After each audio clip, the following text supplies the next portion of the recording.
कर्मणे बाधिकारस्ते माँ फलेषु कदाचन। केबे भी कौन कार्य कौन फल आशा रखी करे जाई न थाए। आमे केवल कर्म करिबार ही अधिकारी, फल तो भगवान ही देबे। सेटा भी आम कार्य करिबार शैली और आम चिंताधारा उपर निर्धारित करा जिवो।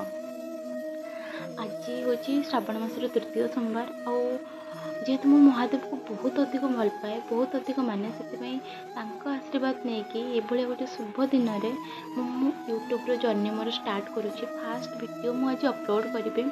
सब गुरुजन मानक मोर गोटे रिक्वेस्ट जमी मत भल पाइबा दिंतु, आशीर्वाद दिंतु। मो पाठपढ़ा सहित यूट्यूब टाक भी बहुत सुचारू रूपे भलरे हैंडल करें। सबू पर भी कर्म ही भगवान, जमी मु कर्म करी सेमती मत फल मिल। आज दिन में आम केवल महादेव को दर्शन करवा, काली आम परस्पर को टिके अति पाखर जाना।